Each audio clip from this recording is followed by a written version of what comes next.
Respectfully, GMMTV was not it this year. 12 PLs from January to October, and too many felt underwritten, underfunded, and underacted. Meanwhile, the hetero titles are getting the red carpet treatment on premium platforms. Enigma Backstage, F4 Thailand, and the upcoming Scarlet Heart speak for themselves. It comes off like they assume popular ships can cover for weak storytelling and thin production, which is frustrating for fans who value craft over hype. So, since the situation isn't pretty, let's rank all the GMMTV BLs released this year from worst to best. In last place is Sweet Tooth Good Dentist, a series that somehow made a good actor like Mark look really bad. Mark is usually one of GMMTV's most versatile performers. He can spark chemistry with almost anyone, male or female. He was excellent with Namtan in Last Twilight, and he matched Neo's energy in Only Friends. But with Om here, the chemistry just wasn't there. They felt awkward together, and the cringy, campy writing only made it worse. Fluffy BLs aren't usually my thing, but if the plot is decent and the leads click, they can absolutely work. This one had neither. The plot was cliche and dull to the point of secondhand embarrassment for the entire cast. And honestly, it's baffling that Pepsi took this on and directed it this poorly after leading stronger works like Kin Porsche and My Stand-In. On number 11 is Revamped the Undead Story starring Bon and Prem as the leads. We can throw around a dozen excuses for why this project is already a massive flop even before it's finished. No budget, rushed shoot, blah blah blah, but Bon Prem fans are seriously in denial about how poorly the show is doing. Yes, New Savage is easily one of the weakest Thai directors working and rarely makes anything worth watching, and yes, the writing here is not good. But the actors aren't exactly trying to lift what they've been given either. Bon and Prem's performances feel weak, their chemistry is thin, and that makes the whole thing even less engaging. The fish kisses are downright revolting, and Bon's limp vampire characterization actually makes vampire feel unlikable in general, which is wild considering they are usually my favorite fantasy creature. Even Barcode is not delivering at the level he had back in BOC. Honestly, this show is a complete disaster. I think the failure of Osan's Love Thailand and My Love Mix-Up was a big wake-up call for GMMTV, and their performance is the reason why in the 2025 Riding the Wave lineup there was no more Japanese adaptations. I can appreciate Earth and Mix trying something different from their usual roles, but I hope they understood that fluffy juvenile roles are not for them. They should only focus on adult, mature roles and keep giving us characters with depth and real emotional range. For Osan's Love Thailand, I think the scriptwriters focused way too much on everything around Hank and Mo's relationship and not enough on actually building it or moving it forward. There was so much going on in every episode, and we barely got meaningful moments between Hank and Mo. I don't think Osan's Love is the worst PL GMMTV has ever made, but it is definitely not Earth and Mix's best work. Their acting was flawless though. I can appreciate that there's an audience for a youth drama like Boys in Love, but I am not one of them. I hope no one comes for me for ranking this so low, but it's just really bad for me.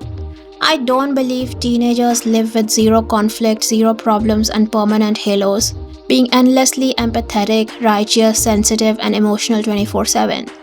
Teenagers are often the opposite. They self-sabotage, they struggle with identity, future plans, family mess, the whole package.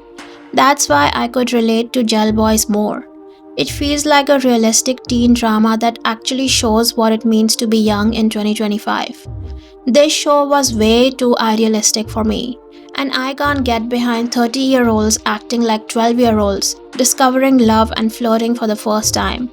We didn't even get a kiss for the teacher couple, which was stupid as fuck if you ask me. Also, teachers are teachers for a reason. They shouldn't be acting like the students' besties, and that dynamic was extra annoying for me. I don't know if my point is crystal clear, But if your taste is similar to mine, you'll get exactly why this didn't work for me. Memoir of Rati was boring as hell, and I have zero doubts that GMMTV broke the grade and ship because they couldn't pull numbers on X for this show. There is absolutely no physical chemistry between Great and N, and it drags down every project they are in. I literally stopped watching Wondy Good Day at episode 9 for this exact reason. And GMMTV's obsession with tying every ending into a neat happy ending bow, it ruins the show for me every single time. The second couple's arc stayed undercooked until the end, and the main couple got a forced happy ending, while half the real societal issues between them went unacknowledged. In's French was rough, like painfully rough, and it made it obvious there wasn't much preparation done by the actors to ground these roles. It all feels like GMMTV just throws something out to cash in on the ship, sell merch, and line up fan meetings instead of doing the work to make the story worth it. I think this take will hurt some people, but I have to say it. Jojo Tichakon is bad at directing edgy. He tried to mix crime, romance, and dark comedy to get that pulp fiction cool, but the execution fizzled because of his direction. I'm not blaming the cast here. They delivered what they were asked to, but the direction is a mess and it shows. The crime scenes don't feel dangerous, the jokes don't land, and the romance is corny instead of hot and edgy. Scenes jump from danger to cute flirting to one-liners so fast that nothing sticks.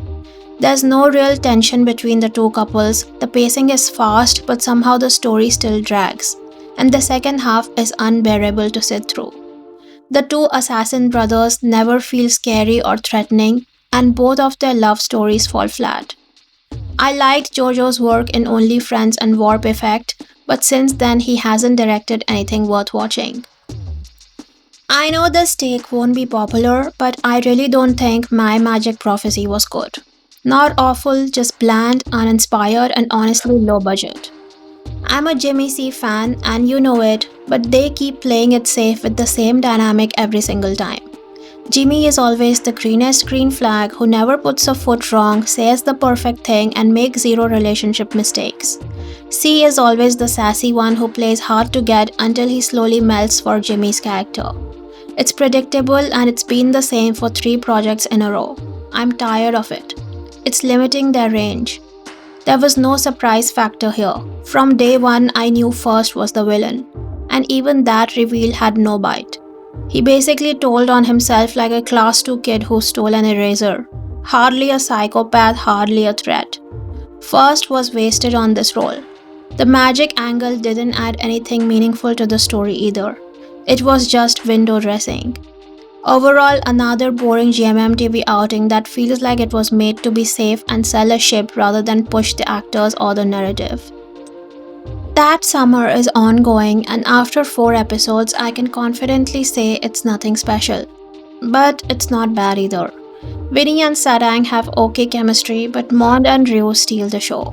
Mond's experience and screen presence lift every scene he shares with Ryu. The plot is simple, the vibe is fine, and the whole thing looks low budget, very on brand for GMMTV this year. I'm not itching for new episodes the second they drop. It's a casual watch at best, while other ongoing shows get my attention first. My Golden Blood wasn't a real vampire show. It was a vampire parody held up almost entirely by Joss and Gavin. The VFX and CGI were painfully bad, so bad a smaller studio could have done better. And it really feels like Pitha would rather spend money on himself than spend it on making better shows. Joss and Gavin's sexy chemistry and solid acting were wasted, and Gavin was feminized to the point of looking awkward in scene after scene. I still rated it higher than a few others because I actually finished it, but the second-hand embarrassment for Joss and Gavin was unreal. The X Morning was overall an okay series, interesting enough to keep me watching till the end, but was it worthy of a Sing to Chris BL comeback after 8 years? No, absolutely not.